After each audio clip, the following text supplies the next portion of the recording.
ওই মুসাব ওই চাদর দিয়া, যে চাদরটা পড়ে গেছেন, মাথা ঢাকলে পা ঢাকে না, পা ঢাকলে মাথা ঢাকে না।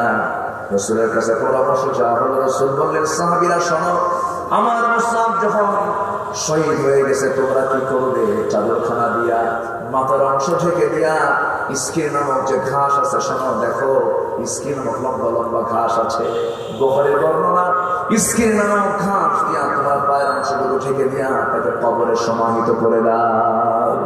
জোরে বলে সুবহানাল্লাহ। তারা কাপড় না পায় ঘাস তোলা দেয়। কাপড়ের তাদের অভাব ছিল, আর আজকে আমাদের কাপড় এত বেশি হয়ে গেছে, কাপড়ের ঠালে আমরা টুপি না মারামারি করি। আমার বন্ধুগণ, এগুলো ঈমান নয়। মুসলমানদের ভ্রাতৃত্বের মধ্যে এমন একটা গুরুত্বপূর্ণ অপশনকে ওয়াতাসিমু বিহাবলিল্লাহি জামিআন ওয়া লা তাফাররাকু, মুসলমানদের ভিতরে তাফাররুক যারা করবে, ইখতিলাফ থাকতে পারে কিন্তু ইফতিরাক থাকা যাবে না।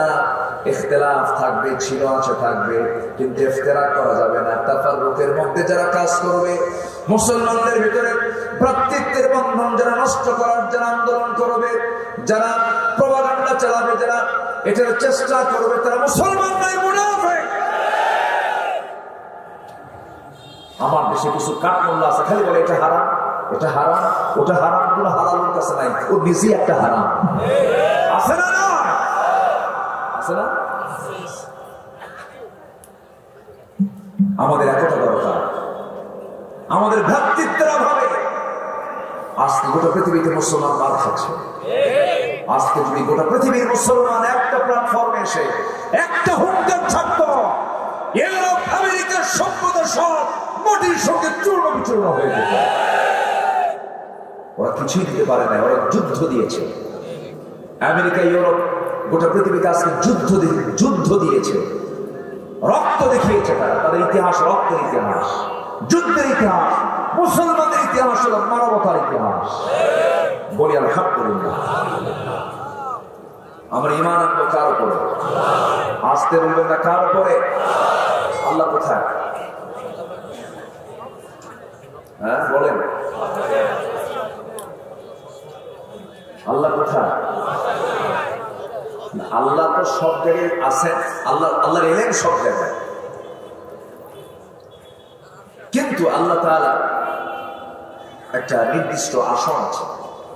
যারা আয়াতুল কুরসি পড়ে, ওয়াসিআ কুরসিয়ুহুস সামাওয়াতি ওয়াল আরদ ওয়া লা ইয়াউদুহু হিফযুহুমা, তার সমস্ত কিছুর সংরক্ষণে কোনো ক্লান্তি নেই।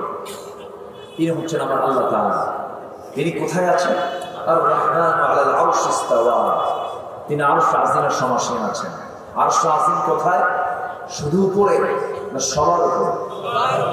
শুধু উপর না সবার উপর? শুধু উপর না সবার উপর? সাব্বিহ ইসমা রাব্বিকাল, আবার বলেন আ'লা, বলেন আ'লা, বলো না, আবার বলেন আ'লা, আ'লা, আ'লা। শুধু আলা হলে উপর, শুধু আলা হলে কি উপর? আ'লা সুপারলেটিভ ডিগ্রি, ইসমে তাফজিল থেকে এসেছে। সবচেয়ে উপরে যিনি, তিনি কে? কত উপরে তিনি? সূরা আলার এই প্রথম আয়াতের তাফসীর আধুনিকভাবে একটু করে দিই। তিনি কত উপরে আছেন?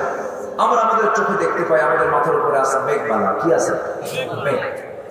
বিমান উঠলে মেঘ আবার নিচে আসে, বিমান উঠলে মেঘ আবার নিচে আসে, মেঘ উড়ে বেড়ায়। এই মেঘের উপরে আছে হলো রাতের বেলা আমরা চাঁদ দেখি। কি দেখি? চাঁদ। দিনের বেলা কি দেখি? সূর্য। কষ্ট হচ্ছে না তো আপনাদের? ওঠে নাকি কেউ? না, ও আসতেছে। জি বসে। সূর্যের উপরে আছে আবার তারকারাজি। এই তারকা, সূর্য, চন্দ্র, মেঘ, এগুলো আমাদের চোখে পড়ে। এগুলো কি নিচে না উপরে? নিচে না উপরে? সবার উপরে? আর উপরে আছে আরো কিছু আছে না? চাঁদের দেশে মানুষ গিয়েছিল 70 দশকে। নীল আর্মস্ট্রং চাঁদের দেশ সফর করেছেন। আচ্ছা, পৃথিবীর এই আলো আমরা যে দিনের বেলা পাই, যেটার মাধ্যমে, সেটার নাম কি? সূর্য। এই সূর্য পৃথিবী থেকে আমাদের সবারই কম বেশি জানা আছে, দূরত্ব হচ্ছে 9,30,00,000 মাইল। 9,30,00,000 মাইল। আচ্ছা, সূর্য পৃথিবী থেকে বড় হলো 13 লক্ষ গুণ। এটা মানুষের একটা আন্দাজ। 13 লক্ষ গুণ বড় হলো পৃথিবী কি সূর্য পৃথিবী থেকে। 228 দেশ নিয়ে এই পৃথিবী। 228 দেশকে আলোকিত করার জন্য একটা সূর্য, সেটা হলো পৃথিবী থেকে 13 লক্ষ গুণ বড়। ওই সূর্য থেকে আরো দূরে আছে কিছু তারকা। বেটেল জুইস নামে একটা তারকা আছে, যে তারকাটা সূর্যের চাইতে 33 কোটি গুণ বড়। খুব একটা বড় হয় না। জোরে বলেন সুবহানাল্লাহ। আর একটু জোরে বলেন সুবহানাল্লাহ। সূর্য থেকে বেটেল জুইস তারকা কত কোটি গুণ বড়? 33 কোটি গুণ। ওই তারকা যদি এত বড় হয়, ওই বেটেল জুইসের মতো সেই জায়গায় রয়েছে সুপারনোভা, আড্ডা, প্রক্সিমা সেন্টারা, এই সমস্ত তারকাগুলো একটা দুইটা নয়, এক একটা গ্যালাক্সির মধ্যে আল্লাহ তাআলা কোটি কোটি তারকা মহাশূন্যে ঝুলায় রেখেছেন। এক একটা গ্যালাক্সির ভিতরে কোটি কোটি তারকা। আবার এরকম এক একটা গ্যালাক্সি, শুধু একটা দুইটা গ্যালাক্সি মহাশূন্যে নয়, কোটি কোটি গ্যালাক্সি আল্লাহ তাআলা মহাশূন্যে ঝুলিয়ে রেখেছেন। এরপরে আল্লাহ তাআলা এই বিষয়গুলো মহাশূন্যের মাঝেগুলোকে রেখে দিয়ে বলছেন অকুল্লুন ফি ফালাকিন ইসবাহুন। নিজ নিজ কক্ষপথে পরিভ্রমণ করছে তারা। এখন আমরা চাঁদের দেশে গেছি, যদি মনে করি যে আল্লাহ তোমার যে তারকাগুলো তুমি বানাইছো এর মধ্যে সবচেয়ে নিকটবর্তী যে তারকাগুলো, এই তারকায় যাব না, প্রক্সিমা সেন্টারাই হলো পৃথিবী থেকে সবচেয়ে কাছের তারকা। প্রক্সিমা সেন্টারাই, এই প্রক্সিমা সেন্টারাই আমরা সফর করবো, ট্রাভেল করবো, একটা আমরা যাবো, দেখতে যাব, ঘুরতে যাব। যদি কেউ এরকম চিন্তা করে, বর্তমান দুনিয়ার সবচেয়ে দ্রুতগামী যানবাহন হলো অ্যাপোলো 11। অ্যাপোলো 11 এর গতি হলো পার আওয়ার, প্রত্যেক ঘন্টায় অ্যাপোলো 11 চলে হলো 39,000 কিলোমিটার। প্রতি ঘন্টায় কত? 39,000 কিলোমিটার বেগে চলে। এইরকম গতিবেগে অ্যাপোলো 11 চলে যদি কোনো বান্দা যদি সেই প্রক্সিমা সেন্টারাই নামক পৃথিবীর সবচেয়ে কাছের তারকার দেশে যদি কেউ যেতে চায়, তাহলে তার সময় লেগে যাবে 1,15,000 বছর মাত্র। যাবেন কারা কারা? হাত তুলে যাবে? কেমনে যাবে? সময় লেগে যাবে 1,15,000 বছর। ঘন্টার গতি হলো 39,000 কিলোমিটার। হায়াত কতশো বছর? বলবেন অসম্ভব ব্যাপার। সামান্য সবচেয়ে কাছে তারকার দেশে প্রক্সিমা সেন্টারে যেতে যদি 1,15,000 বছর লাগে, আমার আপনার জন্য আল্লাহ যে জান্নাত রেখে দিয়েছেন, সেই জান্নাত কিন্তু প্রথম আকাশে নয়, দ্বিতীয় আকাশে নয়, তৃতীয় আকাশে নয়, চতুর্থ আকাশে নয়, পঞ্চম আকাশে নয়, ষষ্ঠ আকাশে নয়। আল্লাহ তাআলা আমার আপনার জন্য জান্নাত রেখে দিয়েছেন আল্লাহর বাড়ির আশেপাশে। জোরে বলেন সুবহানাল্লাহ, জোরে বলেন সুবহানাল্লাহ। সেই জান্নাতে যাওয়ার জন্য কোন ফ্লাইটে চলবে? দুনিয়ার কোনো ফ্লাইট চলবে নাকি? বলো, কার ফ্লাইট দরকার? নরমাল নাই স্পেশাল? নরমাল নাই স্পেশাল? এই জন্য বান্দা হবো আমরা নরমাল নাই স্পেশাল। 2 নাম্বার না 1 নাম্বার? 1 নাম্বার। আমার ভাইরা, তাহলে আমরা কত বড় দেখেন। এরপরে মহাশূন্য, এরপরে মহাকাশ, ব্লু স্কাই। আকাশের উপরে আবার মহাশূন্য আছে, এরপরে আরেকটা আকাশ আছে, এরপরে মহাশূন্য আছে, এরপরে আরেকটা আকাশ আছে, এরপরে মহাশূন্য আছে, এরপরে আকাশ আরেকটা আছে। এইরকম করে 7 সামাওয়াত, 7 আকাশের মালিক কে? আরো জোরে কে? এই 7টা আকাশের মাঝে ষষ্ঠ আকাশে আল্লাহ তাআলা রেখে দিয়েছেন ইনদা সিদরাতিল মুনতাহা। সিদরাতুল মুনতাহা নাম সীমানার এরিয়া আছে। ওই জায়গায় জিবরাইল আলাইহিস সালাম গিয়েছিলেন, রাসূলকে সাথে করে নিয়ে ওই জায়গা পর্যন্ত গিয়ে বলেছিলেন, হে রাসূল, এটা আমার সীমান্ত বর্ডার, এর উপরে আমি একটু পরিমাণ যেতে পারবো না, আপনি এখন চলে যান। আল্লাহ তাআলা আপনার জন্য ফ্লাইট পাঠাচ্ছেন। যেরকম সুবহানাল্লাহ। আমার বন্ধুগণ, আমার রাসূল স্পেশাল ফ্লাইটে চড়ে সাত আসমান পেরিয়ে আর শাহজিমের কাছাকাছি চলে গেলেন, আর শাহজিমের এরিয়ার মধ্যে চলে গেলেন। জান্নাত দেখলেন, জাহান্নাম দেখলেন। আমার বন্ধুগণ, এখন বলুন, আল্লাহ শুধু উপরে না সবার উপরে? আল্লাহ শুধু উপরে না সবার উপরে? সবাই বলুন সাব্বিহিসমা রাব্বিকাল আ'লা আল্লাযী খালাকা ফাসাওয়া ওয়াল্লাযী যিনি সবার উপরে, শুধু উপরে না সবার উপরে? সবার উপরে তিনি আছেন, যিনি তোমাকে সৃষ্টি করেছেন, সমতা রক্ষা করেছেন, সুন্দর করে বানিয়েছেন তোমাকে। দুটো চোখ সমান তালা দিয়েছেন, দুটো ভ্রু সমান তালা দিয়েছেন, সুন্দর প্রশস্ত কপাল দিয়ে দিয়েছেন, চুলগুলো জায়গা মতো সেট করে দিয়েছেন। হাতের তালুতে চুল দেন নাই, মুখের অংশ চুল দেন নাই, জায়গা মতো চুল দিয়েছেন। চামড়াগুলো সুন্দর করে লেবেল করে দিয়েছেন। বুকের চামড়া একরকম, মুখের চামড়া আরেক রকম, পায়ের গোড়ালির চামড়া একরকম, পিঠের চামড়া আরেক রকম। এগুলো কে দিয়ে দিয়েছেন বলেন? আসতে বলবেন না, কে দিয়ে দিয়েছেন? আল্লাহ দিয়েছেন। দুটো চোখ কে দিয়েছেন? দুইটা চোখে, এক একটা চোখে 20 লক্ষ পাঁচ দিয়ে দিয়েছেন। প্রত্যেকটা চোখের পিছনে 1,70,000 ভেইন দিয়েছেন। তার মধ্যে একটা ভেইন যদি, একটা রগ যদি ছিঁড়ে যায়, মানুষ প্যারালাইজড হয়ে যাবে। কে বানিয়ে দিয়েছেন বলেন? আল্লাহ বানিয়ে দিয়েছেন। কিডনি দিয়েছেন, দেহের সবকিছু সুন্দর করে বানিয়ে দিয়েছেন। আমার এক বন্ধু মালয়েশিয়া থাকে, মমিন তার নাম, আব্দুল মমিন তার নাম। আমি যখন মালয়েশিয়াতে গেলাম, ভাইটার হাত যখন ধরলাম, ধরার সঙ্গে সঙ্গে দেখি এখানে একটা মেশিন সেট করা। বললাম, ভাই এখানে মেশিন কেন? আমাকে কেঁদে ফেলে বলছে, হুজুর ও ভাইজান, আমার জীবন তো অর্ধেক, আমি বেঁচে আছে, অর্ধেক জীবন নেই আমার। কেন? আমার দুটো কিডনি ড্যামেজ হয়ে গেছে। তাকে দেখে বোঝা যাচ্ছিল না, মাথা থেকে পা পর্যন্ত সুঠাম দেহ, সব ঠিক আছে, দুইটা কিডনি তার অকেজ হয়ে গেছে। মেশিনটা সেট করেছে 7 দিন পর্যন্ত। তার এই মেশিনের কারণে দেহটা ঠিক থাকে, রক্তগুলো ঠিক থাকে। 7 দিন পর পর ডায়ালিসিস মেশিনের কাছে যেতে হয়, তাকে ডায়ালিসিস করতে হয়। রক্তগুলো শরীর থেকে বের করে আবার ফেটে ফেটে প্রসেস করে আবার রক্তগুলোকে শরীরের মধ্যে ঢুকায় দেয় ডায়ালিসিস মেশিন। অথচ আল্লাহ তাআলা আমাকে আপনাকে এমন মার পেটের মধ্যে বানালেন, দুনিয়ার কোন ফ্যাক্টরি চলতে গেলে আলোর দরকার হয়, কিন্তু আমার আপনার যে জন্ম যে মার পেটে হয়েছে, যেখানে আমাকে আল্লাহ তাআলা বানিয়েছেন, সেই জায়গায় কোনো লাইট নাই, নিকষ কালো ঘন অন্ধকার, কিন্তু সৃষ্টির মধ্যে কোনো ভুল নাই। যেরকম সুবহানাল্লাহ। কে বানিয়েছেন? আসতে বলবেন না, কে বানিয়েছেন? সেই মার পেটের ভিতর থেকে এত সুন্দর করে আল্লাহ তাআলা আমাকে বানায় দিলেন। আমার আল্লাহ কত দামি মজবুত দুটো কিডনি দিয়ে দিলেন। এই কিডনির ভিতরে আল্লাহ তাআলা 10 লক্ষ 20 লক্ষ চাকনি দিয়ে দিয়েছেন। এই যে কিডনিটা দিয়ে দিলেন, আল্লাহ তাআলা আল্লাযী খালাকা ফাসাওয়া, আল্লাহ যে ব্যালেন্স করে আমাকে আপনাকে বানিয়ে দিয়েছেন। দেখেন, দুনিয়ার ডায়ালিসিস মেশিনটার ওজন হলো 100 কেজি, আর আল্লাহ তাআলা যে কিডনি দিয়েছেন ডায়ালিসিসের কাজ করে, কিন্তু তার ওজন মাত্র 200 গ্রাম। যেরকম সুবহানাল্লাহ। 100 কেজির কাজ করতেছে কয়শো গ্রাম? আসতে বলেন না, কয়শো গ্রাম বলেন? 200 গ্রাম। 100 কেজি মানুষ বানাইছে, আল্লাহ বানায় দিয়েছেন 200 গ্রাম। যদি এমনটা হতো, কিডনি যদি আমি দুনিয়াতে আসার আগে কিডনি যদি দুনিয়াতে চলে আসতো, অথবা আমি দুনিয়াতে আসছি পরে কিডনি ব্যবহার করতে হবে, আমার ওজন 80 কেজি, কিডনির ওজন যদি 200, 400 কেজি হয়, আমি চলবো না, কিডনি নিয়ে ঘুরবো,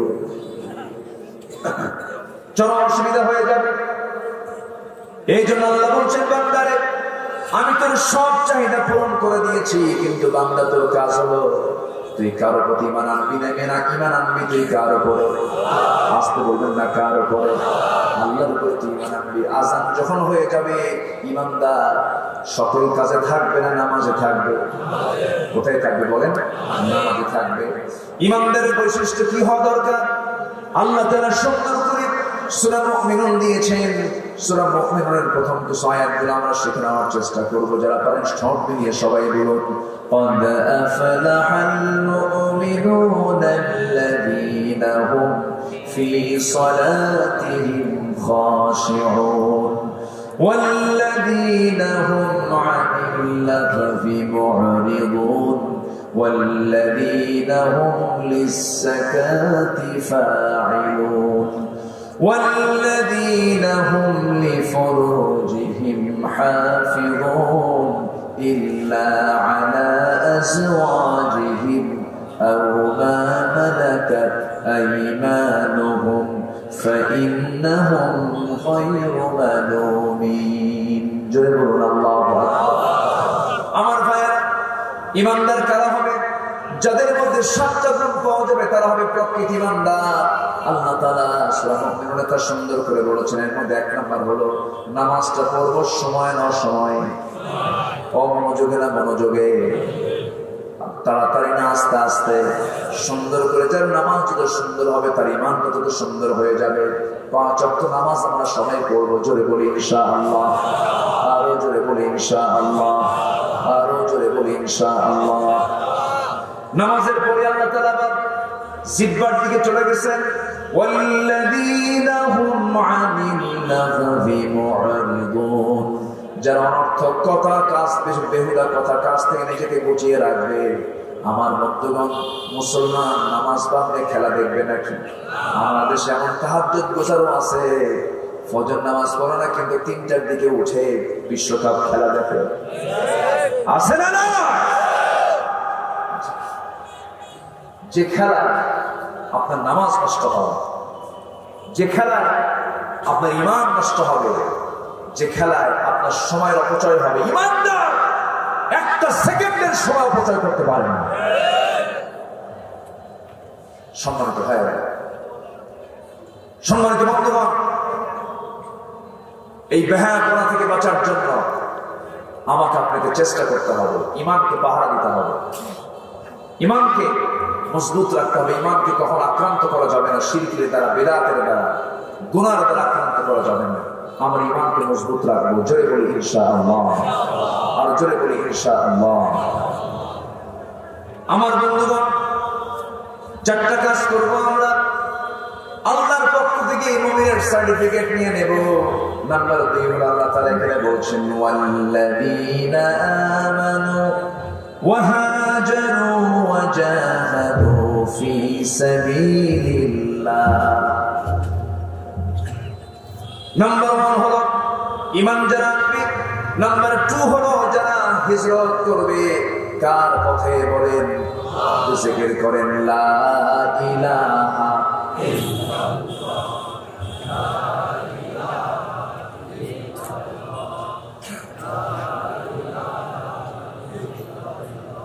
আর জোরে লা ইলাহা ইল্লাল্লাহ, লা ইলাহা ইল্লাল্লাহ, লা ইলাহা ইল্লাল্লাহ।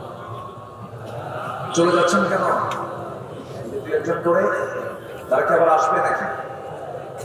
না, একেবারে চলে যাচ্ছে। যে বসেন, জিকির করি লা ইলাহা ইল্লাল্লাহ, আর জোরে সুবহানাল্লাহ ওয়ালহামদুলিল্লাহ, লা ইলাহা ইল্লাল্লাহ, আর জোরে লা ইলাহা ইল্লাল্লাহ, লা ইলাহা ইল্লাল্লাহ মুহাম্মাদুর রাসূলুল্লাহ সাল্লাল্লাহু আলাইহি ওয়াসাল্লাম। নাম্বার 1 হলো আমরা ঈমান আনবো, নাম্বার 2 হলো যারা হিজরত করবে। হিজরতটা কি? হিজরতের বহু ব্যাখ্যা আছে। একটা হাদিস এসেছে, মুহাজির কাকে বলে, হিজরতকারী কাকে বলে? আল মুহাজিরু মান হাজারা মা নাহাল্লাহু আনহু। প্রকৃত মুহাজির তো তাকেই বলা হয় যে আল্লাহর সমস্ত নিষিদ্ধ কাজগুলোকে, সমস্ত হারাম কাজগুলোকে নিজের জীবন থেকে মাইনাস করে নেয়, সে হলো সবচেয়ে বড় মুহাজির। কিন্তু এই জায়গায় হিজরতের প্রসঙ্গ যে এসেছে, এই প্রসঙ্গ হলো যারা ঈমান আনবে। ঈমান আনা মানে হলো শত্রু মুক্ত হওয়া না শত্রুর মুখোমুখি হওয়া। বলেন বলেন, শত্রু মুক্ত হওয়া না শত্রুর মুখোমুখি হওয়া, শত্রুর মুখোমুখি হয়ে যাওয়া। অনেক লোক আছে, অনেক মুসলমানের দাবিদার আছে, দেখবেন তারা বলে, হুজুর আমার কোনো শত্রু নাই, আমি কোনো দল টল করি না, আমি নিরপেক্ষ। আপনি তখন ভেবে দিবেন এই জামানার সবচেয়ে বড় শয়তান এই লোকটা, ঠিক কিনা? মুসলমানের মুখ থেকে কখনো নিরপেক্ষ শব্দটা আসতে পারে না, সে পক্ষ ক্লিয়ার করবে। ইমানদার পক্ষ নেবে কার? আসতে বলবেন না কার? আল্লাহ সুন্দর করে বলছেন, আলা ইন্না হিজবাল্লাহি হুমুল গালিবুন। আল্লাহর দলরাই বিজয়ী হবে। কার দল? আমরা দল করবো কার? আসতে বলবো না, কার দল? আল্লাহর দল আমরা করে যাবো। কিন্তু আল্লাহর নাম অনেকে নিতে দেয় না, মানে একটা স্লোগান দিলে নাকি সঙ্গী সঙ্গী বন্ধ কর। যাদের মুখে নারায়ে তাকবীর শব্দটা বিতর্কিত মনে হয়, যারা নারায়ে তাকবীরকে বিতর্কিত করতে চায়, নারায়ে তাকবীরের স্লোগান আমার জন্মের স্লোগান, নারায়ে তাকবীরের স্লোগান আমার জানাজার স্লোগান, নারায়ে তাকবীরের স্লোগান আমার আযানের স্লোগান, নারায়ে তাকবীরের স্লোগান আমার নামাজের স্লোগান। অর্থাৎ এই নারায়ে তাকবীরকে যারা বিতর্কিত করে, ওদের ঈমান বিতর্কিত, ওদের চিন্তা বিতর্কিত, ওদের জন্ম বিতর্কিত। মুসলমান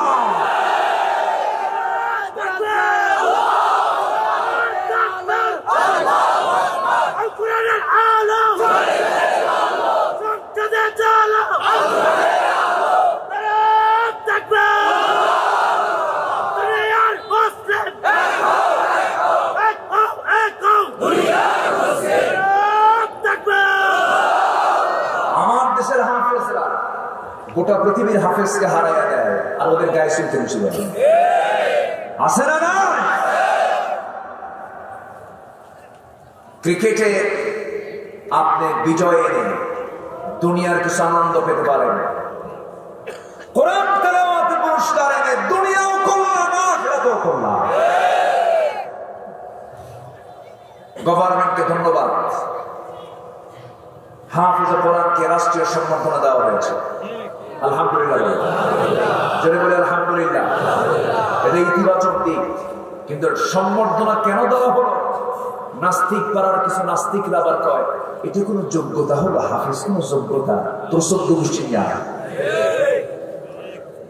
আসে না? নাই হাফেজের বাপ হন, আপনার কিসমত খুলে যাবে, আপনার অভাব থাকবে না। টাকা থাকলেই আপনি অভাব মুক্ত তা না। টাকা আছে, বাড়ি আছে, গাড়ি আছে, সব আছে, বউ আরেক পুরুষের সঙ্গে লাইন মারে, শান্তি আছে? আস্তে শান্তি আছে, সব আছে আপনার। ছেলে একটা ইয়াবা খায়, আরেকটা বাবা খায়, আছে না? নাই শান্তি আছে? শান্তি নাই। এই জন্য সন্তানকে হাফেজ বানায়, চক্ষু শীতল হবে, আপনার কলিজাটা ভরে যাবে। সন্তানকে সন্তানকে হাতের মধ্যে কোরআন তুলে দেন, আপনাকে পাহারা দিতে হবে না, কোরআন আপনার সন্তানকে পাহারা দেবে। কথা বোঝা গেল? চোখ বন্ধ করবে। আবার বলে হাফেজ হয়ে আলেম হয়ে কি করে খাবে? দেখছেন কত বড় বেয়াদব। কি করে খাবে এটার দায়িত্ব কার? আসতে বলবেন না কার? এই কথা বলতে কি ইমান আসে না গেছে? ইমান আসে না গেছে? ইমান চলে গেছে। পৃথিবীর কোন প্রাণীকে আল্লাহ না খেয়ে রাখেন না, কোন প্রাণী না খেয়ে নেয়। ছোট্ট ছোট্ট পাখি বাসা থেকে খালি পেটে বের হয়, সন্ধ্যায় যখন ফেরে খালি পেটে না ভরা পেটে? তাদের জন্য খাদ্য গুদাম আছে। আমাদের খাদ্য গুদাম আছে না? এরপরেও খাদ্যের সংকট কেন? আল্লাহর দোষ না বান্দার দোষ? রমজান মাসে জিনিসপত্রের দাম কমে না বাড়ে? নাকি রমজানের বরকত? কিসের বরকত? আমার বয়স যত হয়েছে, আমি আমার বুদ্ধি বয়স থেকে দেখেছি রমজান মাসে কোনদিন কোন নিত্য প্রয়োজনীয় খাদ্য সামগ্রীর দাম রমজান উপলক্ষে কমাইছে এরকম রেকর্ড আমি দেখি না। আপনারা দেখছেন কিনা আমি জানি না। রমজান উপলক্ষে কমার কথা না বাড়ার কথা? খাদ্য গুদামের ভিতরে গুদামজাত করে দাম বাড়াইছে কারা? বোঝা যাবে না। এই হচ্ছে আমাদের দশা। আসেন দোয়া করে দিই নাকি? আলোচনা চালাবো, জোরে বলি ইনশাআল্লাহ। এক নম্বর হলো আমার ইমান আনবো, যে ইমানের ভিতরে কোনো ইমান ভঙ্গের কোনো কাজ করা যাবে না, একটু পরে আসতেছি। নাম্বার 2 হলো আমরা হিজরত করবো কার পথে? সূরা কাহাফের নাম শুনেছেন সবাই? সূরা কাহাফ শুনেছেন না? আসহাবে কাহাফ এখনো তারা শুয়ে আছে না? নাই। তারা কি করেছিল? হিজরত। বলেন তারা কি করেছিল? তারা হিজরতের বড় সাক্ষী। তারা কিয়ামত পর্যন্ত তারা ঘুমাচ্ছেন, ঘুমাবেন, আল্লাহ তাদেরকে পাহারা দিচ্ছেন। তারা দিন কায়েমের জন্য আন্দোলন করছিলেন। জালিম বাদশা তাদের বিরুদ্ধে যখন ষড়যন্ত্র যখন চতুর্দিক থেকে যখন তাদেরকে গ্রেফতার করে ফেলবে, এই 6 জন 7 জন অথবা 8 জন এক একজন এক একটা সংখ্যা বলেছেন। মূল সংখ্যা কে জানেন? আসতে বলবেন না, কে জানেন? এর মধ্যে একজন তাদের সফর সঙ্গী ছিল, সেটা জন্তু ছিল, সেটার একটা কুকুর ছিল। কি ছিল? তাদের মাঝে একটা কুকুরও ছিল। এই আসহাবে কাহফের সদস্য মণ্ডলী আল্লাহর জমিনে দিন কায়েমের জন্য নিজের বউ, নিজের বাড়ি, নিজের ব্যবসা, নিজের বাণিজ্য সব কিছু ছেড়ে দিয়া, ঘর বাড়ি ছেড়ে তারা দেশটা পর্যন্ত ছেড়ে দিলেন, চলে গেলেন। আল্লাহ তাআলা তাদেরকে আবার নিরাপত্তা দিয়ে দিলেন। গুহার মধ্যে তারা ঘুমালেন। এক ঘুমে পার হয়ে গেছে 309 বছর। 309 বছর পর্যন্ত তারা ঘুমালেন। ঘুম থেকে যারা পেলেন, একজন আরেকজনকে বলল কতক্ষণ ঘুমালা? কেউ বলে একদিন, অথবা তার চাইতে একটু বেশি। এর মাঝে কেটে গেছে 309 বছর। ঘুমটা কে দিয়েছিলেন? আল্লাহ দিয়েছিলেন। যারা হিজরত করবে, হিজরতের জন্য সাহায্যকারীকে আসতে বলবেন না, কে? আমার নবী হিজরত করেছেন কিনা বলেন। নবীজির বাড়ি হলো মক্কা, হিজরত করে চলে গেলেন মদিনা। দিনের আলোতে না রাতের আধারে? রাতের আধারে। আরামে না কষ্টে? গুহার মধ্যে থাকলেন। কোনো লাইট নাই, কোনো আলো নাই, বাতাস নাই, বালিশ নাই, চাদর নাই, কাঁথা নাই। লুকোচুরি করে মদিনা হলো উত্তর দিকে, চলে গেছেন দক্ষিণ দিকে। সেই জাবালে সূর আমি নিজের চোখে ঘুরে এসে দেখেছি। জাবালে নূর আমি দেখেছি। হারে কত কষ্ট করে আমার নবী দুর্গম পাড়ি দিয়ে, পথ পাড়ি দিয়ে সেই গুহার মধ্যে ঢুকলেন। আবু বকর সিদ্দিক রাদিয়াল্লাহু তাআলাকে সঙ্গে করে নিয়ে 3টা দিন 3টা রাত সেখান থেকে আবার রওনা করলেন। সুরাকা বিন মালিক পিছু থেকে ধাওয়া করলো। যা 3বার তাকে ধরার জন্য যায়, 3টা বারে প্রত্যেকটা বার ঘোড়ার সামনে 2টা পা বালুর মধ্যে ডেবে যায়। তার বুঝতে আর বাকি নাই যে আল্লাহর সাহায্য মুহাম্মদের উপরে নাজিল হয়েছে। জোরে বলি সুবহানাল্লাহ। মুহাজিরদেরকে সাহায্য করেন কে? আসতে বলবেন না, কে? মুসা আলাইহিস সালাতু ওয়াস সালাম হিজরত করেছেন। মুসার নাম না নিলে কিন্তু ওয়াজ হয় না। মুসার নাম না নিলে ওয়াজ হয়। এই নবীটা এমন নবী, যেরকম ভাতের ভিতরে কমন কিছু প্রয়োজন, যেরকম সালাদ। ভাতে কি লাগে? সালাদ লাগে, একটু লেবু লাগে, একটু শশা লাগে। ভাতের ভিতরে যেমন সালাদ জরুরি, সালাদ যেমন কমন, ওয়াজের মধ্যে কোন নবী কমন? বলুন, কোন নবী কমন? মুসা ছাড়া ওয়াজ হয়। আল্লাহ তাআলা কি যে একটা মর্যাদা দিয়েছেন ওই নবী। 44টা সূরায় আছে মুসা ফেরাউনের ঘটনা। কয়টা সূরা? 44টা সূরা। আচ্ছা, 532টা আয়াতে আল্লাহ তাআলা মুসা ফেরাউনের কথা বলেছেন। 532টা আয়াত শুধু তার কথাই আছে, বহু জায়গায়। কেন দিবেন না আল্লাহ তাআলা? কারণ তার ইতিহাস তো বিশাল ইতিহাস। তিনি মোকাবেলা করেছেন কোন নেতার বিরুদ্ধে? বলেন, কোন নেতার বিরুদ্ধে? হাতে তার কি থাকতো? কি থাকতো বলেন? সর্বক্ষণ লাঠি থাকতো। খুব চটাল নবী ছিল, খুব কড়া নবী ছিলেন। ভাষার মধ্যে, কথার মধ্যে একটু সুর কম ছিল। সব নবীর কথার মধ্যে একটা সুর ছিল, কিন্তু এই নবীর কথার মধ্যে সুর একটু কম ছিল। খুব কর্কশ টাইপের, কড়া মেজাজের লোক ছিলেন তিনি। আল্লাহ বললেন, ফেরাউনকে কালিমার দাওয়াত দাও। আল্লাহ, আমি যে যাবো, আমার কথা তো সাইজ গাইজ নেই, কিন্তু একটু নরম সুরে কথা বলি কেন? আমার নরম নরমে, আমার ডাইরেক্ট। আমার ভাই হারুন, সে একটু মিষ্ট ভাষী, সে সুন্দর করে কথা বলতে পারে। তাই ঠিক আছে, তোমার সাথে যদি যৌথ পাঠায় দিচ্ছি, তাকে এমনি পাঠালাম না, তাকেও আমি নবী বানাই দিলাম। জোরে বলেন সুবহানাল্লাহ।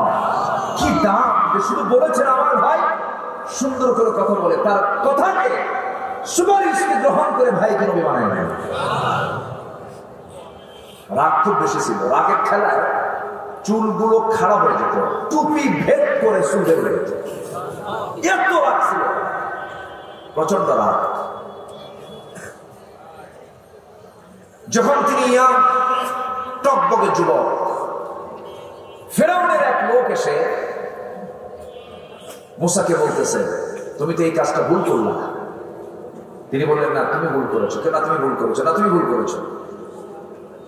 বারবার যখন সে অন্যায় করার পরে অন্যায়কে স্বীকার করছে না, তখন গেছে রাত একদম 100 ডিগ্রি হয়ে গেছে। হাতটা আস্তে করে বের করে মারছেন একটা থাপ্পড়, চপেটা খাত, শাসন করার নিয়ত। কিপ্তির গালে মারছেন থাপ্পড়, যেন ও যেন তর্ক বিতর্ক না করে। এমন থাপ্পড় লাগছে ওর গায়ে, এক থাপ্পড় মারাও সারা, মরে যাওয়া সারা। যখন মরে গেছে তখন তো একটু মার্ডার কেস, তো কি কেস, মার্ডার কেস। উনি চিন্তায় পড়ে গেছেন, তো মানলাম শাসন করার নিয়তে মরে গেল, আমি তো খুব কাল্লা, দোষ কিন্তু আমার নাই, আমি মারছি ওরে শাসন করার নিয়তে, আমি ওকে মেরে ফেলার নিয়তে পারি না। আল্লাহ মারছি, থাপ্পড় মরে গেছে, ও দোষ তোমার। আল্লাহ আকবার। কিন্তু ফেরাউন তো একটা ইস্যু খুঁজে পাইছে। ফেরাউন বলল, মার্ডার কেসের আসামি ধর, যেখানে পাবি সেখানে ধরবি, ওকে শেষ করে দেবে।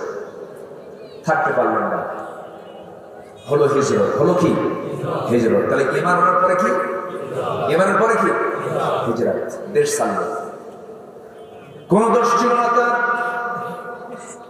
মুসা আলাইহিস সালাম হিজরত করে যখন চলতে চলতে পদব্রজে পায়ে হেঁটে হেঁটে পা গুলো লেগে গেছে, চলে গেছেন সেই মাদিয়ান নামক অঞ্চলে চলে গেছেন।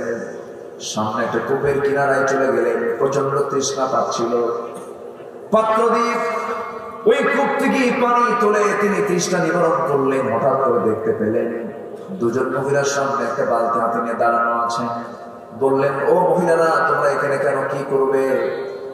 আবুনা শাইখুন কাবীর, আমাদের বাপ অতিশয় বুড়া মানুষ, কাজ করতে পারে না, নড়াচড়া করতে পারে না, চোখেও কম দেখেন। আমরা বাড়িতে কোনো পুরুষ মানুষ না থাকার কারণে বাইরে এসে বাধ্য হয়েছি পানি নেওয়ার জন্য আমরা বাধ্য হয়েছি। মেয়েরা বাইরে বের হবে অপ্রয়োজনে না প্রয়োজনে?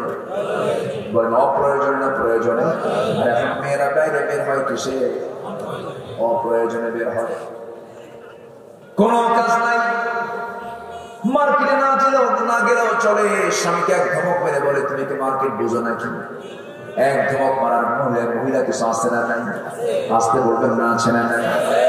মুসা আলাইহিস সালাম এবার বললেন, শোনো মহিলা, তোমরা পানিগুলো নিয়ে চলে যাও। মহিলা বলতেছে, না আমরা পারবো না, কারণ উপরে ঢাকনা আছে। সেই ঢাকনা টান দিতে 13 থেকে 7 থেকে 8 জন যুবকের প্রয়োজন হয়। আমরা পারবো না, সমস্ত পুরুষ মানুষ পানি নিয়ে যাবে, অবশিষ্ট পানি আমরা তুলে নিয়ে বাড়িতে চলে যাব, আমরা বাড়িতে ফিরে যাব সবাই পানি নেওয়ার পরে। মুসা মনে মনে ভাবলেন, বেচারি মহিলা মানুষ কষ্ট হবে বলে তিনি সাহায্যের হস্ত প্রসার করে বলছেন, বালতি আমার হাতে দিয়ে দাও। ঢাকনার কাছে গেলেন, কূপের কাছে গেলেন, ঢাকনায় হাত রাখলেন, এমন জোরে টান মারলেন, 14 হাত দূরে গিয়ে ছিটকে পড়ে গেল। মহিলা থরথর করে কাঁপে আর মনে মনে ভাবে, এটা মানুষ অন্য কিছু। এত শক্তি একজন মানুষের হাতের মধ্যে থাকে নাকি? যে কাজ করতে 7 থেকে 8 জন যুবকের প্রয়োজন হয় তিনি একাই করে ফেললেন। প্রত্যেক পয়গম্বরকে আল্লাহ তাআলা 3টা গুণ দিয়েছেন। সুন্দর সুরত দিয়েছেন, সুন্দর চেহারা দান করেছেন, শারীরিক শক্তি দান করেছেন, আরেকটা হলো হোসনে খুলুক দান করেছেন, উত্তম উন্নত চরিত্র দিয়েছেন। মুসা আলাইহিস সালাম বালতি ভরে পানি তুলে মহিলার সামনে দিয়ে দিলেন, কিন্তু একটা বারের জন্য তাদের দিকে তাকালেন না। বালতি ভরা পানি নিয়ে চলে গেছে বাড়িতে। বাপ বলছে, মা, প্রত্যেক দিন আসলে সন্ধ্যা পার হয়ে যায়, সূর্যাস্ত হয়ে যায়, আজকে তো তাড়াহুড়ো করে আসলে কেমনে? কি তোমাদের হয়েছিল? এবার বলছে, আব্বা, কূপের ধারে পানি দিতে গিয়ে দেখি একটা যুবকের দেখা হয়ে গেল। সে অত্যন্ত অভিজন আজিজ, খুব শক্তিশালী যুবক। এবার বলতেছে, শোনো মা, আমার বড় মেয়ে আগামীকালকে তুমি একা চলে যাবে, ওই যুবককে আমার পক্ষ থেকে সালাম জানাবে। সালাম জানায় বলবে, আমি তাকে সালাম দিয়েছি এবং আমি তাকে দাওয়াত দিলাম, সেদিন আমার সঙ্গে দেখা করার জন্য আমার বাড়ি পর্যন্ত চলে আসে। পরের দিন চলে গেছে, গিয়ে সালাম কালাম হওয়ার পরে বলতেছে, হে যুবক, আমার আব্বা আপনাকে সালাম দিয়ে বলেছেন আপনি আমার আব্বার সঙ্গে দেখা করতে যাবেন নাকি, আমাদের বাড়ি আপনি যাবেন নাকি? মুসা আলাইহিস সালাম মনে মনে চিন্তা করতেছেন, আমি তো যাবো, কিন্তু বাড়িতে চিনি না। এবার মহিলা বলে, আপনি কি চিন্তা করেন? এবার তিনি বলছেন, বাড়িতে চিনি না, আমি কেমন করে যাবো? কোনো চিন্তা করবেন না, আমি আপনার সামনে সামনে চলবো, আপনি আমার পিছে পিছে চলবেন। আমি যখন ডানে যাব আপনি আমাকে ফলো করে ডানে যাবেন বামে যাবেন, এই ক্রম করে বাড়ি আপনি পেয়ে যাবেন। মুসার মেজাজ গেছে খারাপ হলাম। মুসার চোখ এরকম বড় করে বলে, মহিলা তুই কি কইলি? তুই মহিলার সামনে থাকবি, তুমি একজন করোনারি, তুমি সামনে থাকবা, আমি একজন পুরুষ, আমি পিছে পিছে থাকবো। আমি তোমাকে ফলো করে চলবো। এমন পুরুষ আমি না, তুই পিছিয়ে আয়, আমি আগে যাবো। যেরকম সুবহানাল্লাহ। আজকে দেশের 18 কোটি মানুষ পুরো পুরুষের পিছে, নারীর পিছে।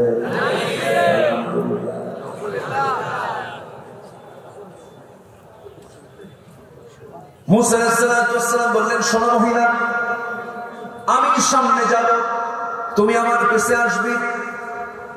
অতিরিক্ত কোনো কথা বলা যাবে না, কারণ ফায়াতমা আল্লাযীনা ফী কলবিহি মারাদুন ওয়া কুল্লু কাওলান মা'রুফা।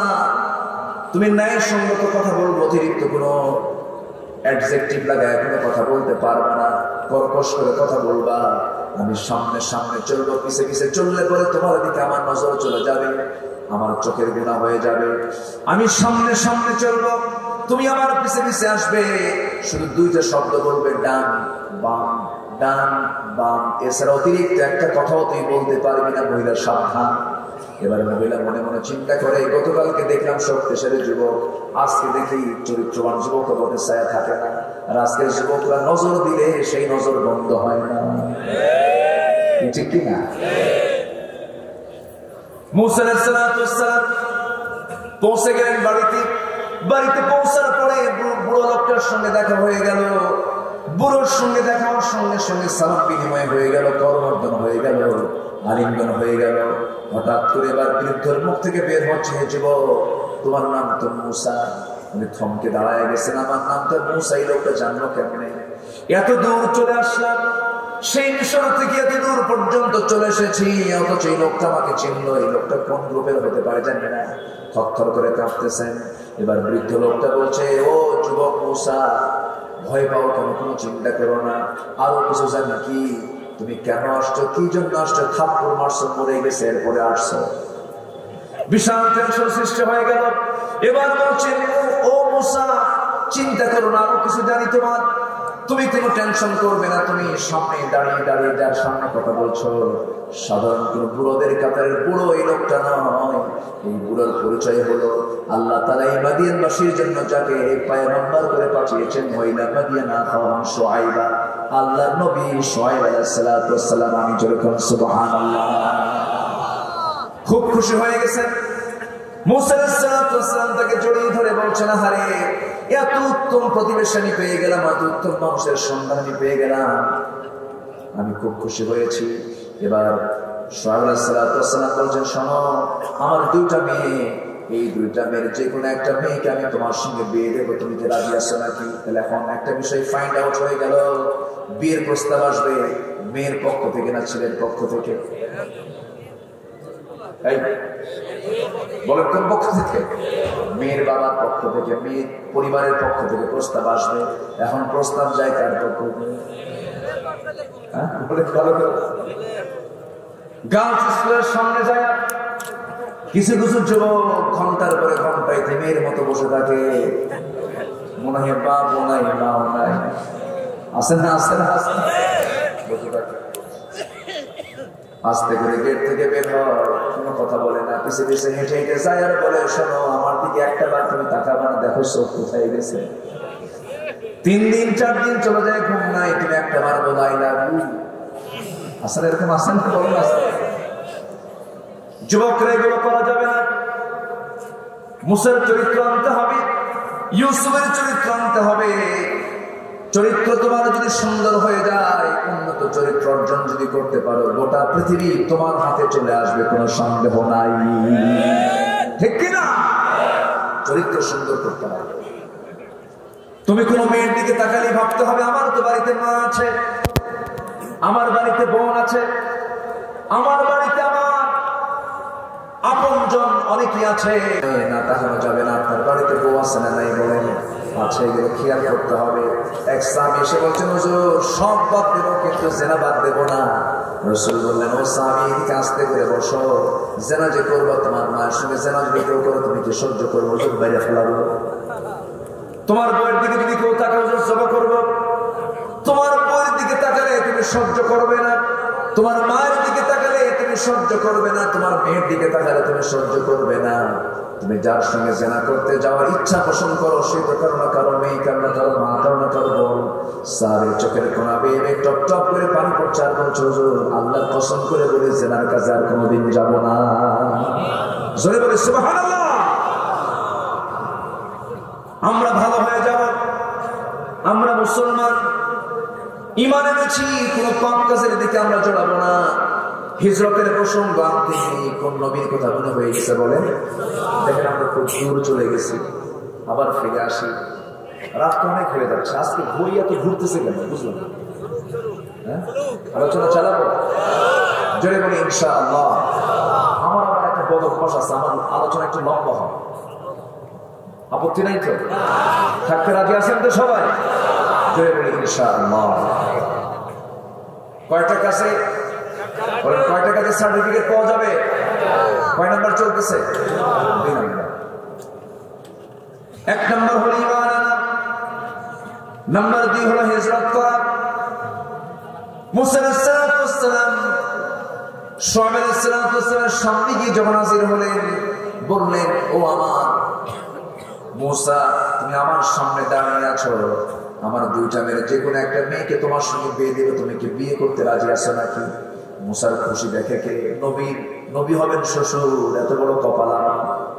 তিনি বলতেছেন এক্ষুনি রাজি বিয়ে দিয়ে দেন। কেন এখন দেওয়া যাবে না? কেন? তোমার রেকর্ড ভালো না, থাপ্পড় মারলে মানুষ মরে, থাপ্পড় মারলে মানুষ মরে। এই রেকর্ড এখন আমি তোমার যৌথ আছে, এই মুহূর্তে বিয়ে দেওয়া যাবে না, টেনশনে থাকবো। তোমার কিছু কাজ আছে, তোমার কিছু পড়াশোনা করতে হবে। কি পড়াশোনা?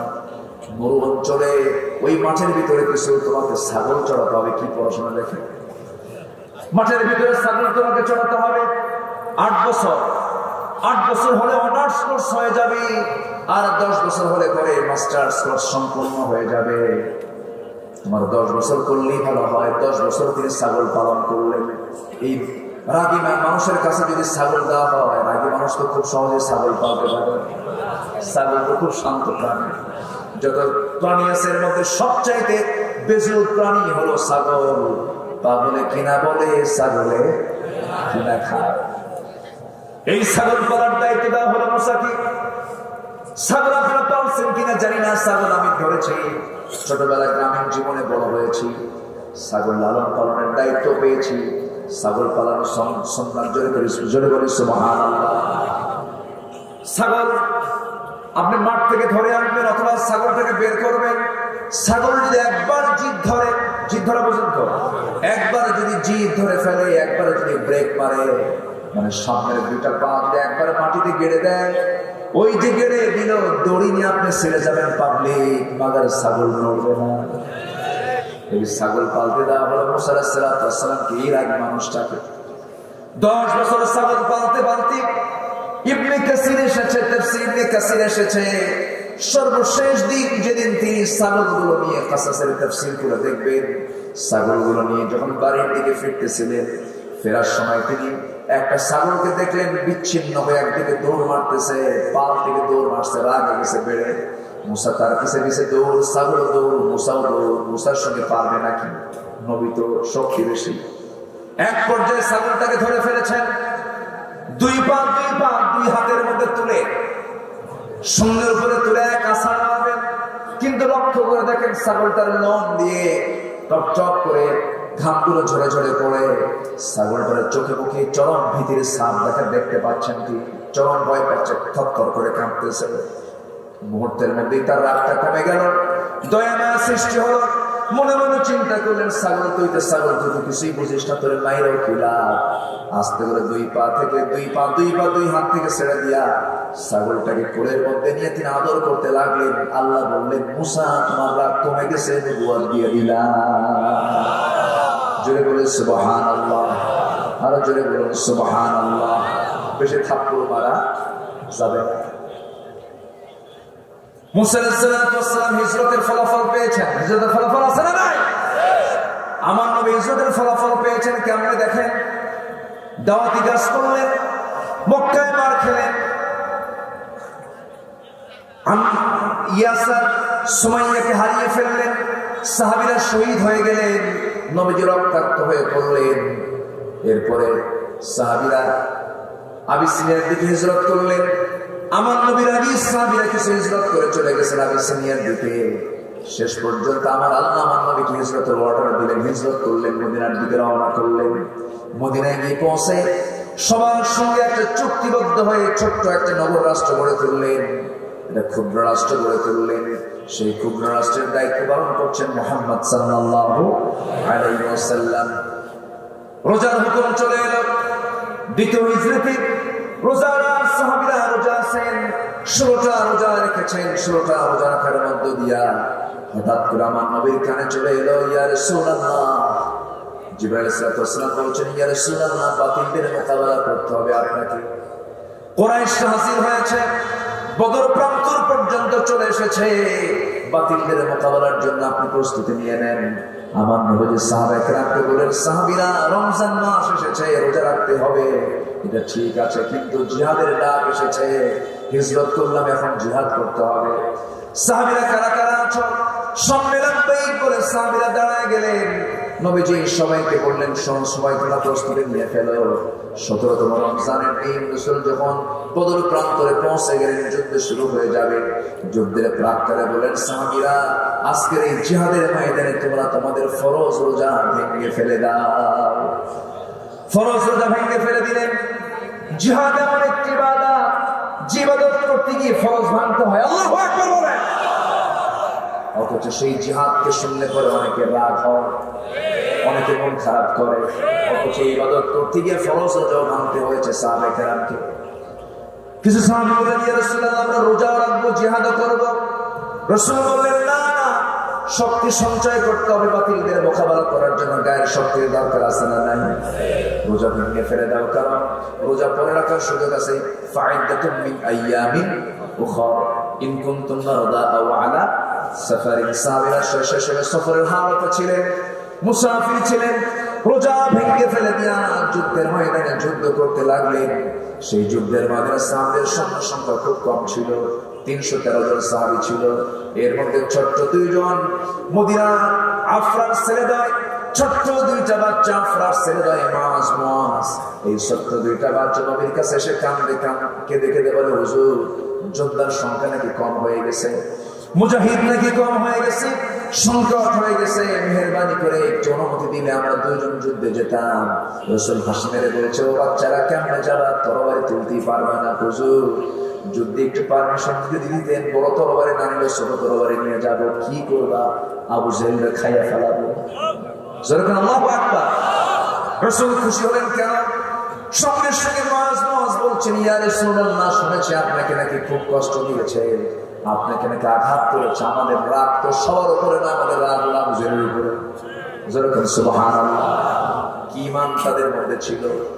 আমার ভাইয়েরা, এই সিদ্ধান্ত যখন ছোট্ট 2টা বাচ্চা নিয়েছে, রাসূল তাদেরকে পারমিশন দিয়ে দিলেন, যুদ্ধ শুরু হয়ে যাবে। যুদ্ধের প্রাক্কালে রাসূল যখন সাহাবায়ে কেরামকে নিয়ে প্রস্তুতি নিচ্ছিলেন, হঠাৎ করে 2 জন সাহাবী, ছোট্ট 2টা বাচ্চা এক সাহাবীকে ডাক দিয়ে বলে, চাচা, আবু জাহেল কই? ওই যে দূরে, ওই যে স্বপ্নের মাঝি ঘোড়ার পিঠে বসে আছে, 2 দিকে পা ছেড়ে দিয়া, ওটাই হলো কাফিরদের লিডার, কুরাইশদের নেতা আবু জাহেল। এই কথা বলা মাত্রই এই ছোট্ট 2টা বাচ্চা সিংহের মতো গর্জন দিয়া, বাজ পাখির মতো উড়ন্ত হয়ে সিংহের মতো গর্জন দিয়া ছুটে চলছে আবু জাহেলকে শিকার করার জন্য। আবু জাহেলের 2 পাশে ছোট্ট 2টা ভাই দাঁড়ায় গেছে। ছোট্ট 2টা ভাই দাঁড়ায় গিয়া ছোট্ট 2টা তরবারি দিয়া 2 জন চোখ টিপে মেরে সজোর আক্রমণ করেছে। 2 জন 2টা পায়ে তরবারি দিয়ে 2 দিক থেকে আঘাত করেছে। ওই যে আঘাতে আবু জাহেল ধরাশয়ী হয়ে জমিনে পড়ে গেছে। কোমর সোজা করে আবু জাহেল আর কোনোদিন দাঁড়াতে পারে না। আবু জাহেল পড়ে গেল জমিনে। বড় ভাইকে ধরলো কাফের মুশরিকরা। বড় ভাইকে ধরে একজন এসে পিছন দিক থেকে তরবারির একটা আঘাত তার ডান হাত বরাবর মেরে দিল। এক আঘাতে তার হাতটা চামড়ার সঙ্গে ঝুলতে লাগলো। ঝমঝম করে তরবারি পড়ে গেল। যুদ্ধ ছাড়া যুদ্ধ বাদ দিলেন না। আবার দৌড় মেরে বাম হাতে তরবারি তুলে নিলেন। ছোট্ট মানুষ সবার ঘাড়ের তলে পড়ে আছে। এই সাহাবী করলেন কি, তরবারিটা নিয়ে জানতেছেন আমি পারবো না, কিন্তু শেষ চেষ্টা চালায় যাচ্ছেন। তরবারিটা নিয়ে বাম হাতে যুদ্ধ করবেন, ঝুলন্ত হাতটা এসে বাম হাতে বারবার ধাক্কা খায়, তরবারের সঙ্গে ধাক্কা খেলে যুদ্ধ করতে কষ্ট হচ্ছে। এই জন্য স্বেচ্ছায় করলেন কি, ডান হাতে ঝুলন্ত হাতটা বাম পায়ের তলে রেখে এত জোরে টান মারলেন, হাতটা ছিটকে পড়ে গেল। বাম হাতে যুদ্ধ করতে করতে বাম হাতও কেটে ফেলে দিয়েছে, ইতিমের মতো সামনে দুটো হাত ছাড়া দাঁড়ায় আছে।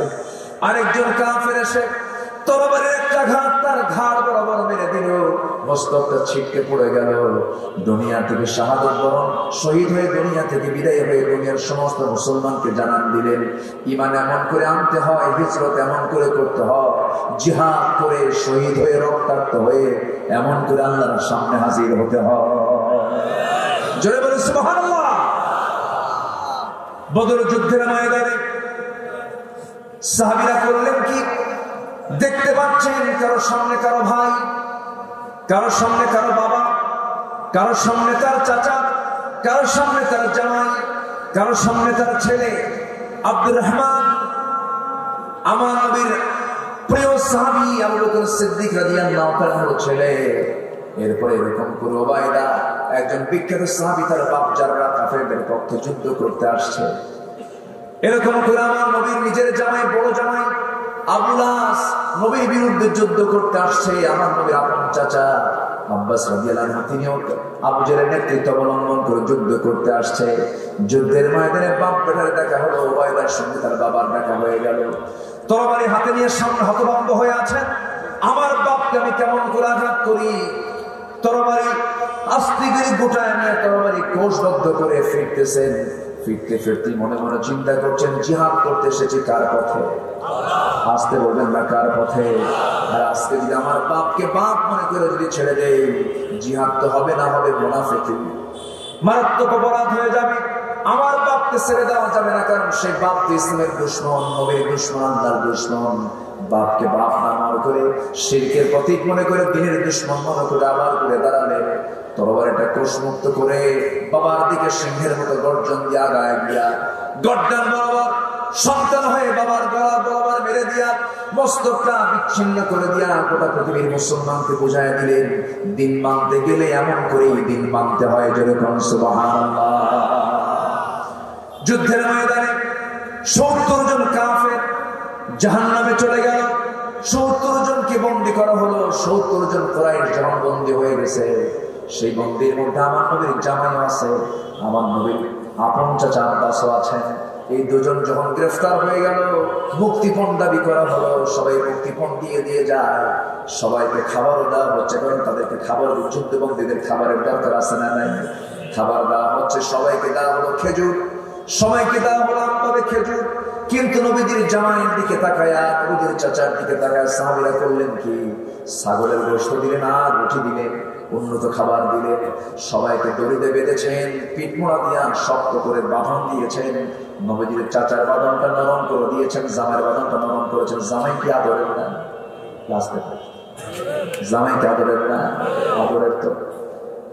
নরম করে দিয়া নবীর সামনে এসে বলছেন, হুজুর এমনটা করেছে, আপনার জামাইকে মহব্বত করেছি একটু আমরা।